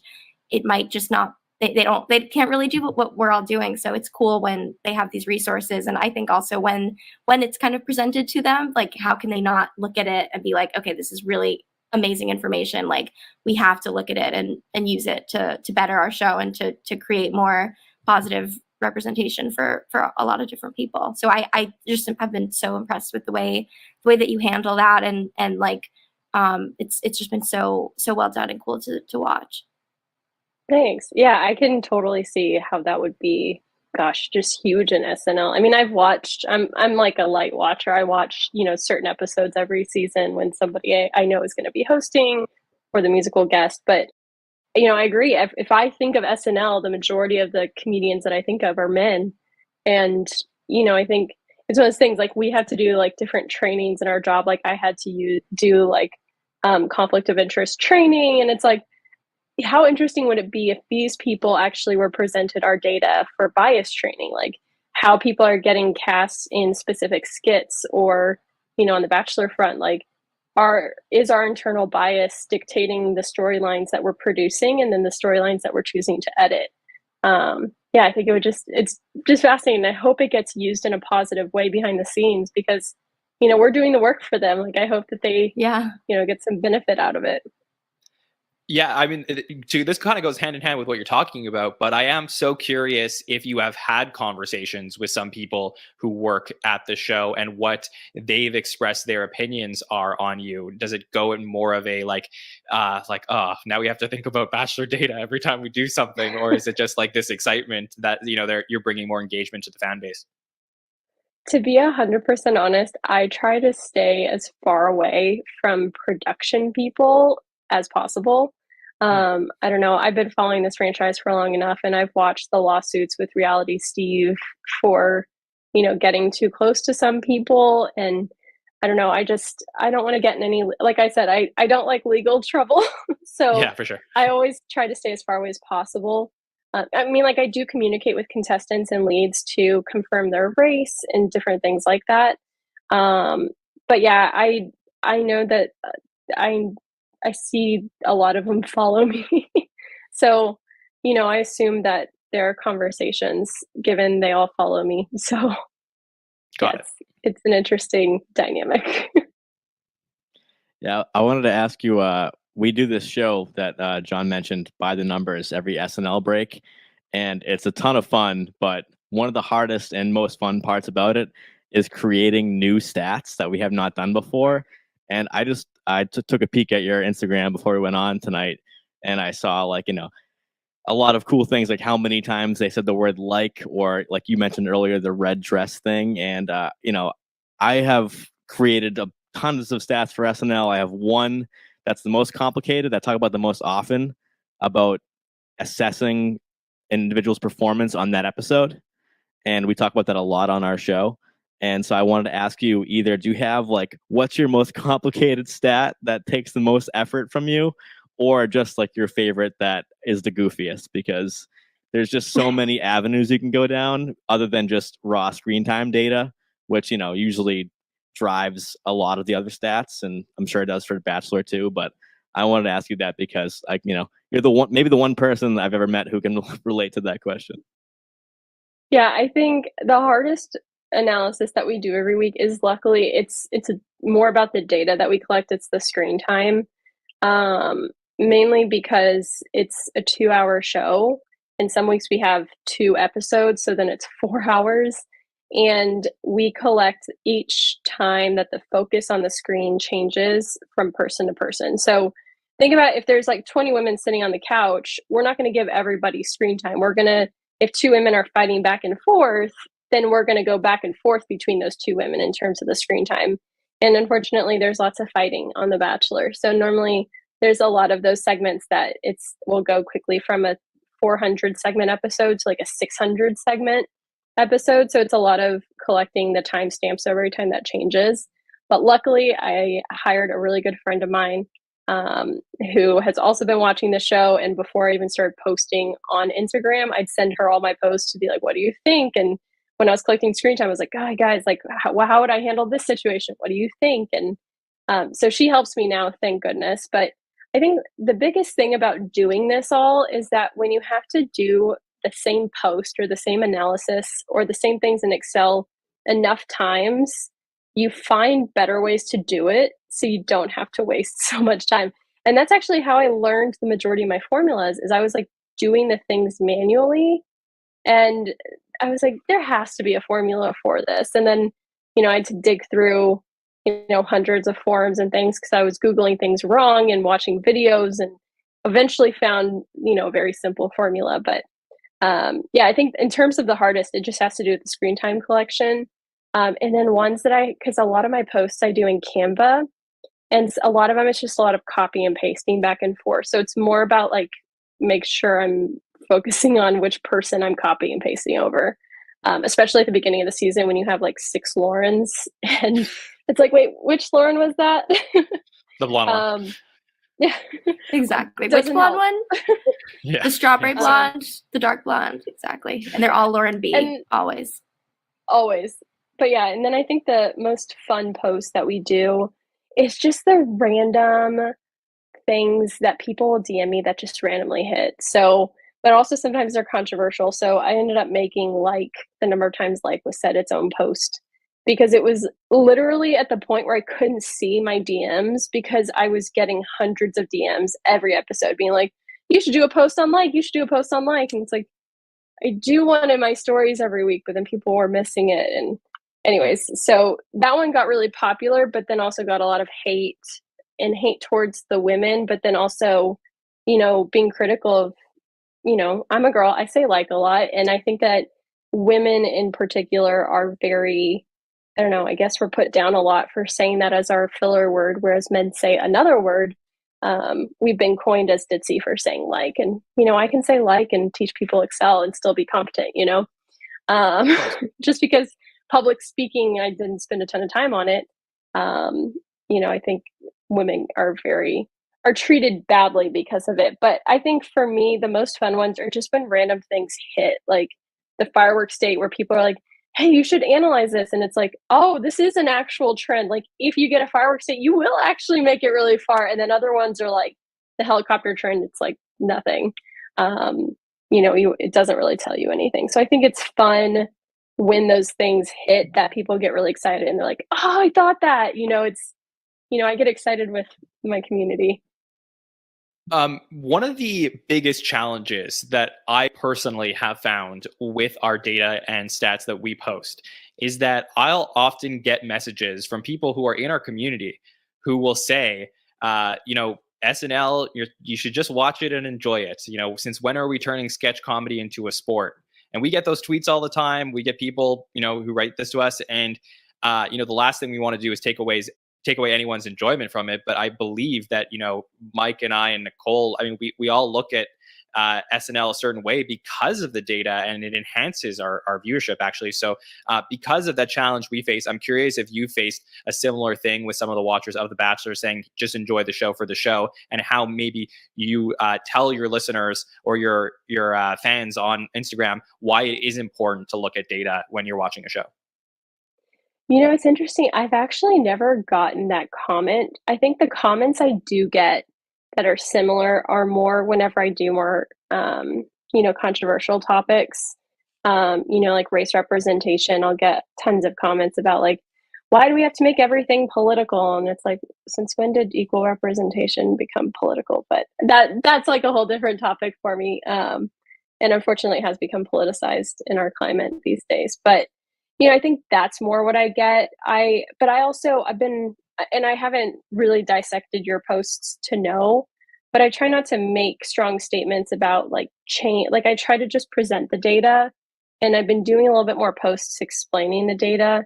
But yeah, there's two different approaches for, presenting data and then using data to fight for different things that I don't think it's ever been looked at that way. But I think I have a different audience, and what I've noticed recently, like I covered the Oscars data, and I suddenly got a lot of male people commenting, and they're very mean and very critical, and just the nastiness that I got of men with guns in their pictures and being like, who the F cares about this? And, it's like, well, you clearly do because you're taking the time to comment on it. But, I think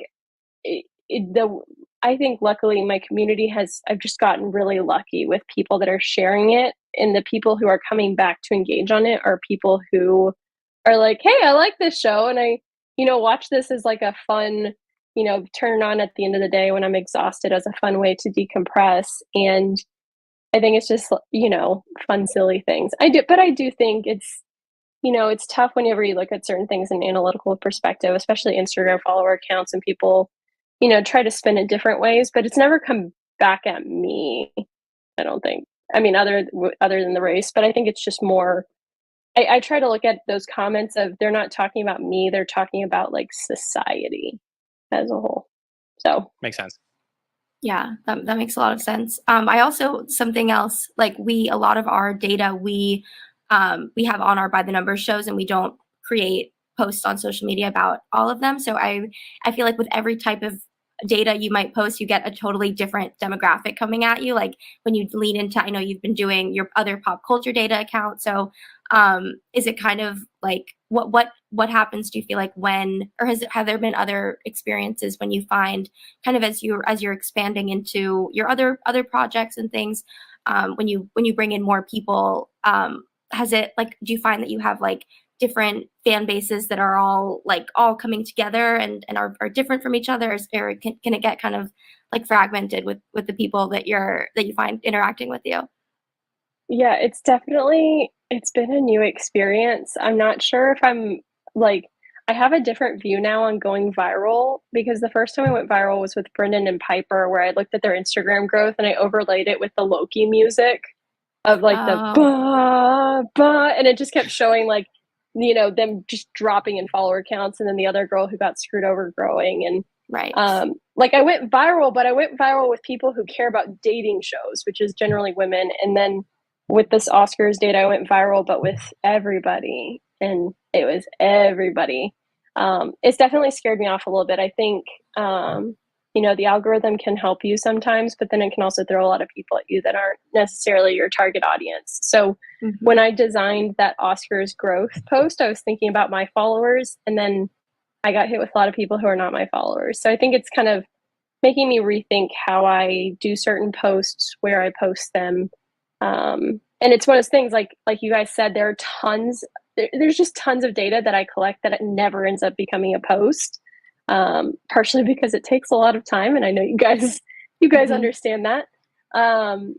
But also I think it's some things where it's like, how do I portray this in a way that I don't piss people off, and I don't show it, and like people don't misunderstand it and things. But I think for me, yeah, lately I've been like, okay, like I like my community. I'm not sure if I like the whole world coming into my stuff. Right. So honestly, as we start to wrap our interview, I would love to know from you, Suzana, if you have any goals or projects that you are looking to work on in the near future that are related to what you've been doing so far. You know, as we grow our community, it's always great to hear everything that you're doing as, you know, a colleague. Yeah, I have some exciting stuff coming soon. I am, trying to cover some other shows right now. Netflix shows are really blowing up. I mean, just streaming in general, it's just blowing up. And I mean, just look at the Kardashians. They just took their show off of network cable where it's been since what, 90 something, 2000 something, and now they're moving to streaming. So yeah, I'm definitely looking into doing some different shows. I'm also launching a new account in the next few weeks that is unrelated to pop culture and reality TV. So I'm really excited to launch that project, hoping to help more people with making data more accessible. That's awesome. That's really cool.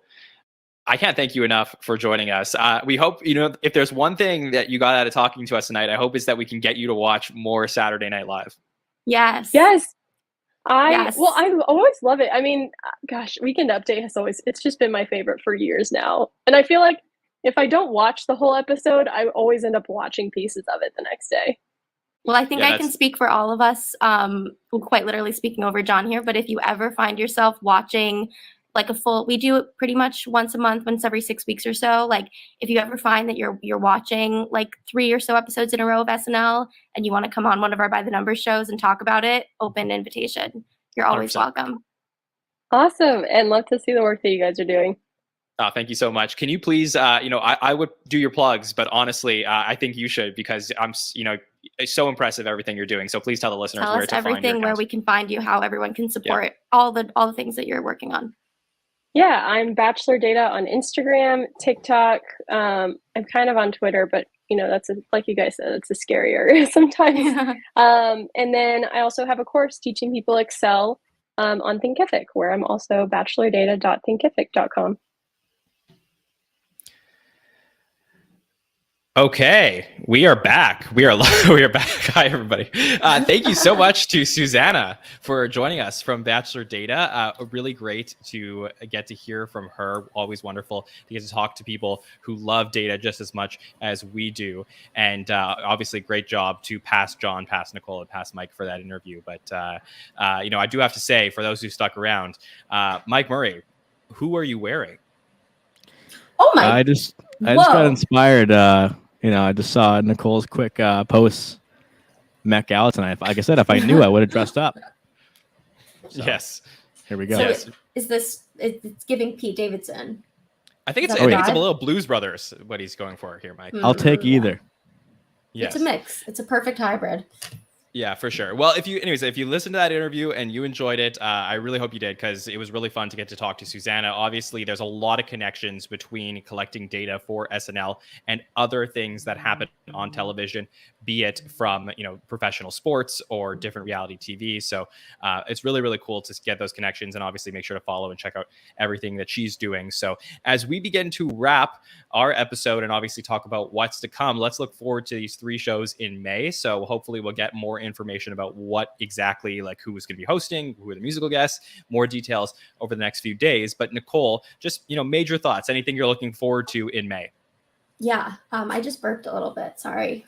I'm like, so okay. I'm being a little crazy because whatever, I'm just living my life. It's okay. Anyways, yeah. We are live right now, right? I know we're live. I'm being, usually, it's nice. Some people tell me to loosen up sometimes. So a little, literally a little loose. Okay, anyway. I'm excited for May. I think May, right? Yes, May, channeling May. First Monday in May is where we are coming at you live right now from. I am excited. I think there's a lot more momentum being built up for these May shows than usual because the information has been withheld from the public longer than really in any recent memory. Who are these last 2? We know the upcoming episode, who's going to be hosting Benedict Cumberbatch with Arcade Fire. We know that, but these last 2, we don't know. It's like we're the public is still talking about it. So it's really fun to be seeing what people are guessing and all that kind of stuff. I think that it's going to be a good run of episodes. I think that I would argue that this last April run, in terms of like consistency in ways we just talked about, I think it might have been the most consistent run of the season so far, looking at every little bit of, you know, as we look at it like 3 or 4 episodes at a time. I think it was the most consistent in terms of like cast, getting every cast member, you know, pretty much getting something on. Even Pete, who wasn't really there, got one pre-tape on. So I think there's certainly a lot of hype being built around these episodes, and I'm hoping that it lives up to it. Pete Davidson, as we speak, is having quite the night on the arm of Marilyn Monroe, aka Kim Kardashian, wearing Marilyn's dress. And I think we're going to see something from him. I would hope in the next 3 weeks, but if we don't, I'm not going to be surprised. For sure. Mike Belushi, do you have any stats that you would like to let us know for the final 3 episodes to look out for?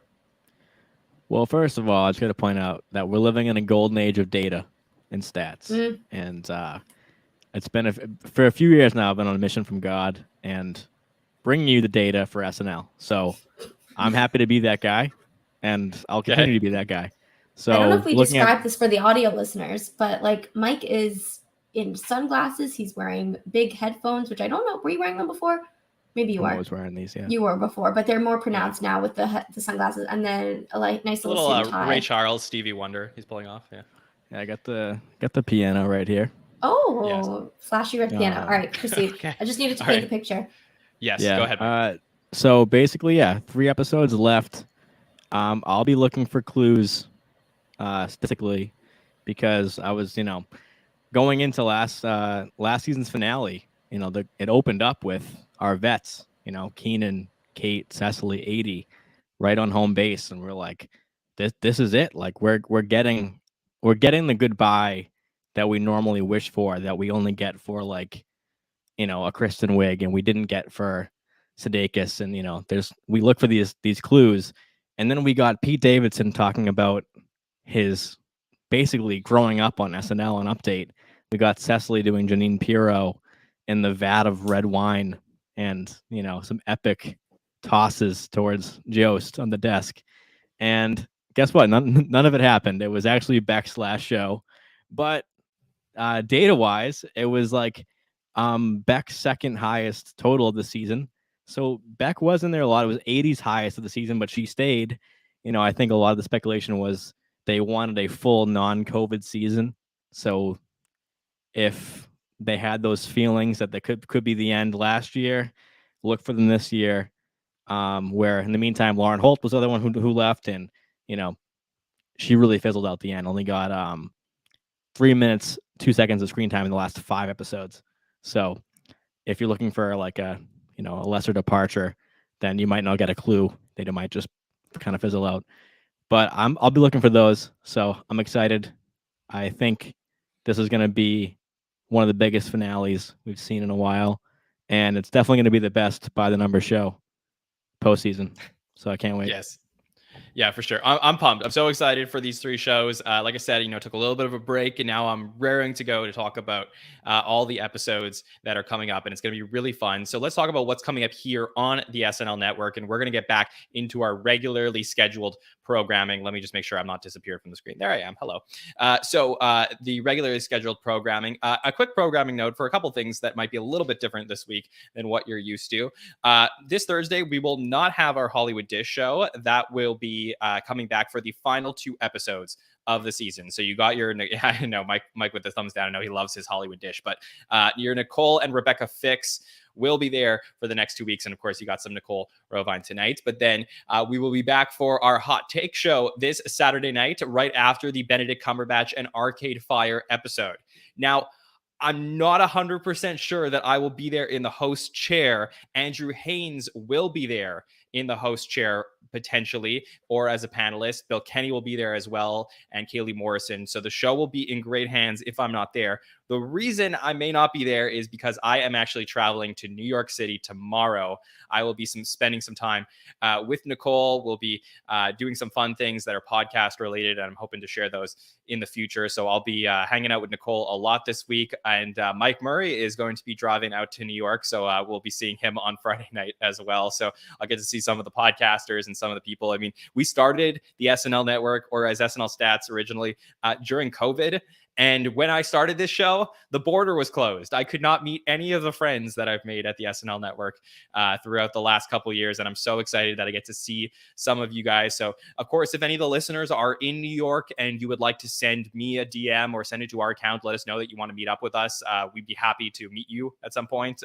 We always love to get to know our listeners as well. So if you're in the New York City area, definitely let us know that this week. So that'll be a lot of fun. And I'm going to try and make it for the Hot Take Show, or at least send some notes to Haynes if I'm not there, or maybe call in at some point. So it will be a fun Hot Take Show regardless. And then, of course, I will be back next Monday, May 9th, on the Roundtable to host that show for sure. We have a really fun panel for that show as well. I believe that would be Darren Patterson, Amanda Mitchell, and Rebecca North. So if you missed Rebecca this week, she'll be there on Monday night for the Roundtable. So that will be a lot of fun. Okay, Nicole, please tell the listeners where they can reach out to you and see all the wonderful things that you are doing. And maybe they'll get some Instagram stories or whatever it is from everything we're doing this week together. Yes. Where can you find me? So not Holly Dish, but I think we'll make up for it in New York content. Like we'll have fun stuff going on, and we'll definitely share it with everybody. Sure. So stay tuned in some form, whether on social media, on the podcast. We'll definitely keep everybody updated. And you can just follow me at Nicole Rovine on Instagram, Twitter, TikTok. That's really it. My TikTok has slowed down. I'm back on I'm very Instagram focused now that I'm not HACKED anymore. I'm very grateful to be back on kind of my OG platform. So that's where I'm spending the most time, and just DM me on any of them and I'll see it and I'll answer. I love talking about anything. It's always fun. And I'm very excited. Jon and I have never met in person before, even though that's kind of insane to think, given how much we have communicated just in this forum or on text or call or anything. So I'm very excited. We're gonna have a lot of fun, do a lot of podcasty things. So that's what I'll be up to this week. We have no idea what we look like to each other from the waist down. I don't know if that made sense, but if you know what I'm trying to say. Yeah. Mike is looking, but we don't actually know how Mike is reacting because he's wearing sunglasses. I don't know what Mike looks like from the waist down either. So Mike, looking forward to seeing that. Well, we're about to find out. So where can they find you? At SNL Mike Murray, find me. Yeah, let me know if this should be my look going forward on the for the wardrobe on the By the Numbers shows. So wear that to dinner on Friday night. Yeah. Or you might not be too late to drive to New York and make the Met Gala red carpet, just the tail end of it. How late does it go? They'll be there for a long time if you drive really fast, or if you get a private jet or something like that. All right. Well, where can the listeners find everything that you're doing, Mike? Yeah, on Twitter and Instagram at SNL Mike Murray. Hit me up. Can't wait we're preparing a lot for the finale show. So get the numbers in that you want, because it's going to be an epic one. Yeah, for sure. That'll be jam-packed. You can follow everything we're doing at the SNL Network: Facebook, Twitter, TikTok, Instagram. Subscribe to us, YouTube, Apple Podcasts, Spotify, to never miss a show. We're going to have a lot of fun throughout the month of May, and I'm excited to talk about what we're going to be doing over the summer after the season as well. So there will be plenty of time for all of that. So I hope you enjoyed the show tonight. I hope you enjoyed the interview with Suzana. Thank you so much to her for joining us tonight. We'll also post that interview as a separate thing on the side. So if you just wanted to send somebody that interview and said, hey, the SNL Network people spoke to Bachelor Data, we'll have that up tomorrow for you guys as well on YouTube. So for Nicole Rovine, Mike Murray, thank you to everybody in the chat. We will see you next time. Have a good one, everybody.